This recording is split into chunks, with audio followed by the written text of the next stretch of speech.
الحمدللہ نحمدہ ونصلی علی رسولہ الکریم اما بعد فاعوذ باللہ من الشیطان الرجیم بسم اللہ الرحمن الرحیم۔ اللہ تعالیٰ سے دعا ہے اللہ تعالیٰ صحیح طریقے سے بات کہنے کی، سننے کی، سمجھنے کی، پھر اس پہ ہم سب کو عمل کی توفیق عطا فرمائے۔ لڑکیوں کی پرورش کی فضیلت۔ میرے بھائی، جس گھر میں لڑکی پیدا ہوتی ہے اللہ تبارک و تعالیٰ اس گھر میں رحمتیں نازل کرتا ہے، اس گھر میں برکتیں نازل کرتا ہے۔ لیکن آج کے دور میں ایسا بالکل بھی نہیں ہے۔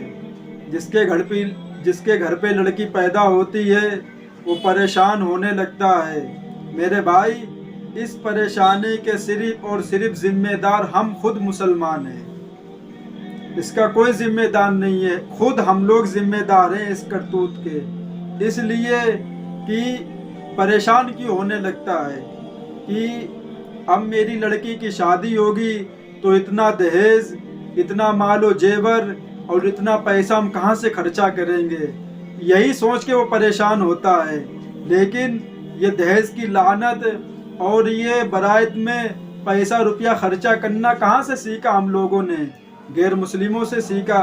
اب وہ ہمارے اسلام میں وہ چیز گھس گئی ہے۔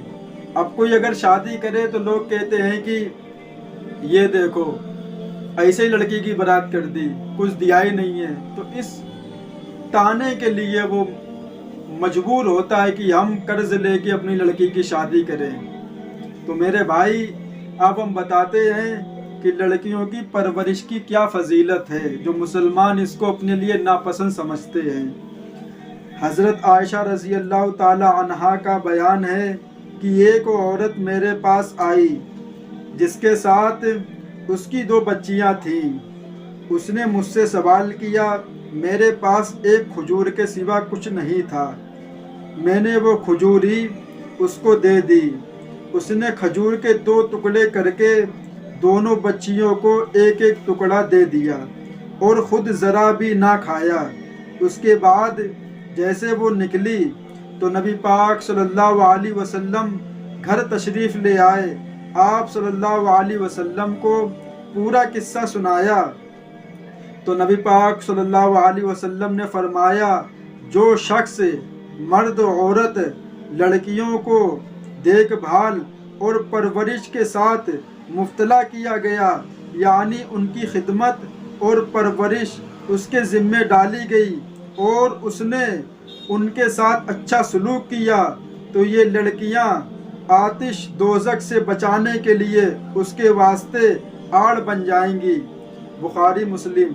حضرت عائشہ صدیقہ رضی اللہ تعالی عنہا کی اس حدیث میں صدقہ کا بیان ہے۔ وہی لڑکیوں کی پرورش کی فضیلت بھی مذکور ہے۔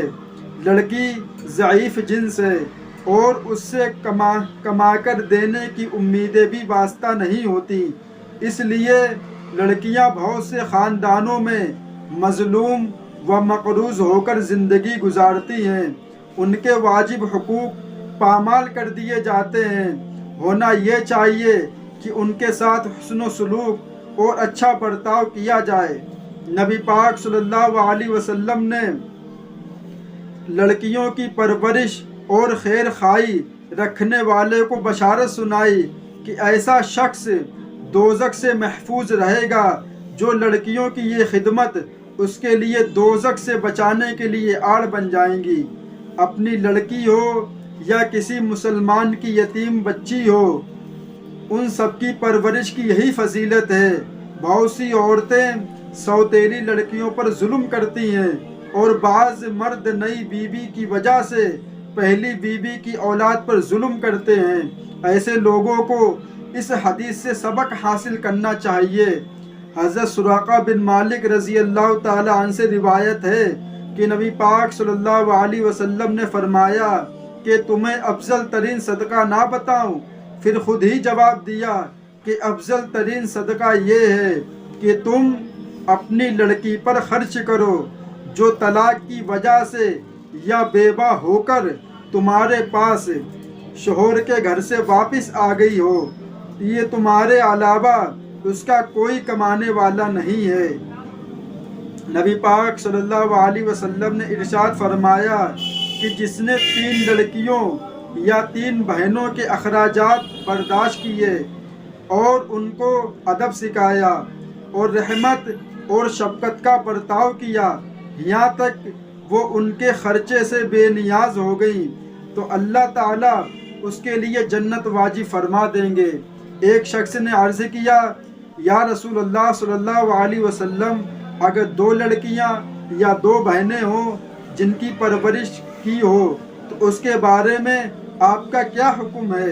تو نبی پاک صلی اللہ علیہ وسلم نے فرمایا، اس کے لیے بھی یہی فضیلت ہے۔ راوی کہتے ہیں اگر ایک لڑکی کے بارے میں سوال کیا جاتا تو نبی پاک صلی اللہ علیہ وسلم اس کے لیے بھی یہی فضیلت بتاتے۔ مشکاۃ شریف۔ نبی پاک صلی اللہ علیہ وسلم نے فرمایا، اگر جو انسان اپنی زندگی میں 3 لڑکیوں کی پرورش کرے تو کل قیامت کے دن وہ لڑکیاں اس کے لیے آڑ بن جائیں گی، دوزخ کے سامنے کھڑی ہو جائیں گی اور اللہ تعالیٰ سے کہیں گی، اے اللہ، اس باپ نے ہم کو اچھی زندگی دی، ہم کو لکھایا پڑھایا، دین اسلام کی باتیں بتائیں، اے اللہ میرے باپ کو دوزخ میں نہ ڈال۔ تو اللہ تبارک و تعالیٰ اس کے باپ کے اوپر رحم کھا کر اس کو دوزخ میں نہیں ڈالے گا۔ پھر ایک صحابی نے پوچھا کہ اے اللہ کے رسول، اگر 2 بیٹیاں ہوں تو ان کے بارے میں آپ کا کیا حکم ہے؟ تو نبی پاک صلی اللہ علیہ وسلم نے فرمایا، اگر 2 بیٹیاں ہوں اور انسان ان کی پرورش کرے تو اس کے بارے میں یہی فضیلت ہے۔ راوی کہتے ہیں کہ اگر نبی پاک صلی اللہ علیہ وسلم سے ایک لڑکی کے بارے میں پوچھا جاتا کہ اس کی پرورش کرنے کی کیا فضیلت ہے تو نبی پاک صلی اللہ علیہ وسلم یہی فضیلت فرماتے کہ اگر کوئی ایک لڑکی پرورش کرے تو کل وہ قیامت کے دن جہنم کے سامنے اپنے باپ کے لیے آڑ بن کے کھڑی ہو جائے گی اور اللہ سے یہی کہے گی، اے اللہ میرے والدین کو، میرے باپ کو دوزخ میں نہ ڈال، اس نے میرے ساتھ رحم کیا، میری شادی کروائی اور میرے ساتھ اچھا سلوک کیا، اے اللہ میرے باپ کو دوزخ سے بچا لے۔ تو میرے بھائی، اللہ بھی اپنے بندوں سے محبت کرنے والا ہے، وہ 70 ماؤں سے زیادہ محبت کرنے والے ہے، تو اللہ اپنے رحم سے اس کے باپ کو معاف کر دے گا اور جنت کے اندر داخل کر دے گا۔ ہاں اگر گناہ ہوں گے تو اس کی سزا پانے کے بعد اس کو جنت میں ڈال دیا جائے گا۔ اب یہی بات ہوتی ہے کہ جس کے گھر پہ لڑکی پیدا ہو، لڑکی بعد میں پیدا ہوتی ہے، ٹینشن وہ پہلے مبتلا ہو جاتا ہے۔ جب تک بچہ پیدا نہیں ہو جاتا وہ انگلی ایسے سے کرتا رہتا ہے کہ کیا ہوگا کیا ہوگا کیا ہوگا، لڑکی ہوگی کہ لڑکا ہوگا۔ لڑکے خبر سنتے ہیں تو اچھلنے لگتے ہیں اور لڑکی خبر سنتے تو دل بیٹھ جاتا ہے کہ ہاں یہ کیا ہوا۔ اب یہ تو کچھ کما کے دے نہیں سکتی ہے، پوری زندگی اس کو کھلانا بھی ہے اور جوان ہونے کے بعد اس کو گھر سے بھی نکالنا ہے شادی کر کے، اتنا اس کا زیور 1 لاکھ 2 لاکھ 2.5 لاکھ، پھر اس کو دہیج بھی دینا ہے۔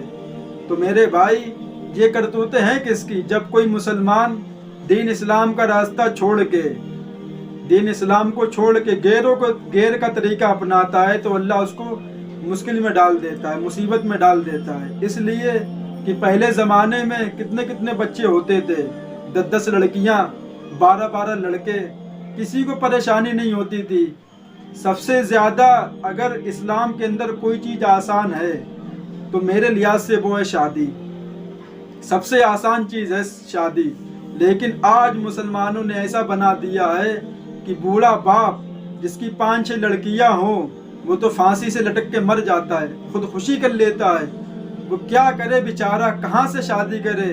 دنیا اس کو تانے دے رہی ہے، تمہاری لڑکیاں جوان بیٹھی ہیں، ان کی زندگی برباد ہو رہی ہے، تم ان کی شادی کرو۔ وہ کہاں سے بیچارہ لے کے آئے؟ مزدور آدمی 300 روپے کمانے والا دیہاڑی کہاں سے 10 لاکھ روپے لے کے آئے گا؟ وہ تو زہر کھا کے مر جائے گا۔ اس کے ذمہ دار صرف اور صرف مسلمان ہیں، اس کی موت کے ذمہ دار صرف اور صرف ہم لوگ ہیں۔ اس لیے یہ منحوسیت، یہ نحوسیت ہماری لوگوں کی وجہ سے آئی ہے۔ مولانا چیخ کے مر گئے، کتنے انتقال ہو گئے، کہتے رہے کہ یہ منحوسیت اسلام میں نہ آنے دو، ایک دن یہ سب کو تباہ برباد کر دے گی، لیکن مسلمانوں کے سمجھ میں نہیں آیا۔